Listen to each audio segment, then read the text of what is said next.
Good morning. It's another time to learn, unlearn, and take better care of yourself. Welcome to Holistic Medicine with Dr. Oge on your favorite radio doctor segment. I'm so feel so fine, and today we're talking about something that affects everyone: stress. We all feel it, but do you know how it's really? Do you know what it's really doing to your body? Well, Dr. Oge is here to break it down for us, right, Doctor? Yes. It's good to have you back on the show. Good morning. Well, tell us, let's start from the very, very beginning. What is stress, and why does this thing always come to us? Why is it always there? Okay. So, stress is a non-specific response to any form of pressure or demand. It could be internal and it could be external. If we date it back to what stress actually is, from inception, we are born with stimuli, responses, stressors that should be activated when we are faced with fight or flight situations. That is how the body is naturally designed to handle stress. Take it that you're being attacked by a wild animal. The first thing, you're not even thinking. The first thing you're doing is you're probably shouting and running. At that point in time, your body is undergoing certain things. You're shouting, your eyes have become more dilated for you to see clearer ways to escape. Your body is not digesting at that point in time because that's not what the body needs. What the body needs is to get you to a safe place. That is how stress is actually designed naturally by our bodies, right?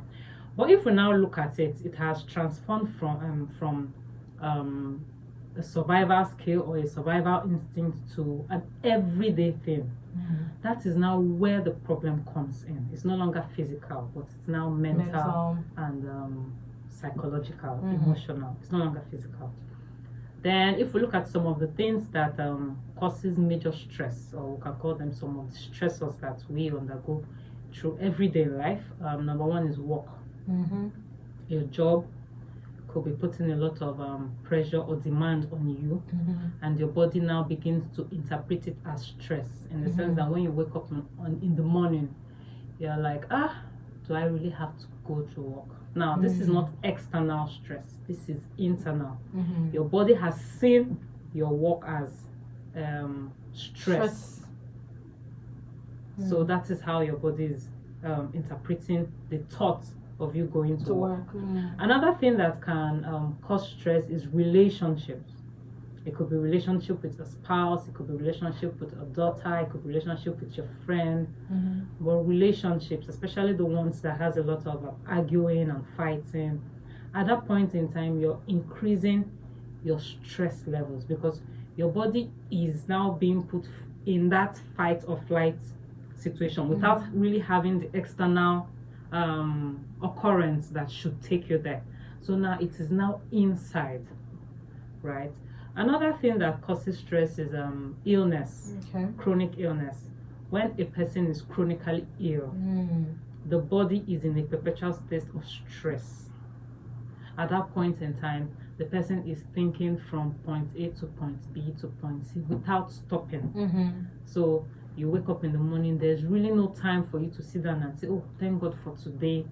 I am okay, I am aware that I am alive today. You're thinking about the pain in your back, you're thinking about this, and that's because all the stressors has been activated. Another thing that can cause or increase our stress levels is loss. If you're dealing with a major loss, it could be loss of a friend, of a loved one, a family member, even a marriage, even your pets. If you're dealing with major loss, your stress level tends to increase.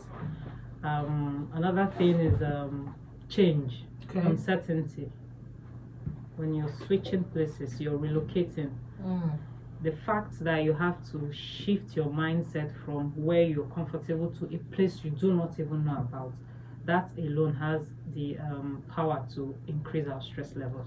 So if we look at stress, it can be external and internal. External stress makes you move physically. At that point in time when you're moving physically, what your body is doing is it is releasing glucose to other parts of your body to help your body move. That is external stress, and that one is easy. It can easily go by. Once you're done with it, your body regulates itself, and goes back to normal. But when you're dealing with internal stress, those are the ones that we need to control by ourselves. Okay. Your thoughts, your actions, Mm-hmm. those are the things that we need to regulate by ourselves. It's very impossible for someone to stay without stress, but it is very, very possible to manage your stress. So that's just the Wow. brief summary of stress. Mm-hmm. I mean, it makes sense, right? Mm-hmm. Just quickly, because I was telling you that for me, I'll say stress is that uninvited guest that was stated welcome. But it's something you said that piqued my interest. That it could be correct, it could also be wrong. So, what is the good stress? If you want to just give us a bit about that, just quickly. Okay, so let's first even understand the two responses to stress. Okay. There is the first response. That is why I use the picture of an animal coming at you. The first response is you're not thinking, you're unconscious, but your body has moved. Your body is on the run. You are on the run. Your brain is working. Everything is working at that point in time to get you to a safe place. It's not digesting. Nothing of sort is going on. What is going on is just you moving. But when it comes to delayed response to stress, those are the ones that can help you to sit down. So when a person is under a lot of stress and is going through a lot of delayed response to stress, that's why you see procrastination. During that time you're procrastinating, if you're using it positively, you can sit down and look into the matter, look into what you're thinking about and make better decisions. That's the only good part of stress. Okay. So when you're under some form of stress and the kind of stress requires a delayed response, you can use it to fine-tune and get the best out of that situation. I mean, now it makes sense. But Dr. Oge, just real quick, how can we manage stress before it turns into a health crisis? Okay. Number one thing we can do is rest. I know we don't talk about rest a lot, but we need to rest. Number two is mindfulness. Okay. By mindfulness, I mean being present. I've worked with a lot of patients, and one of the things that I found out from every patient that I have worked with is they're not mindful. You come to a doctor, you go see a doctor, and you list about 10 issues that you have, and 1 month after you come back, you're left with 3.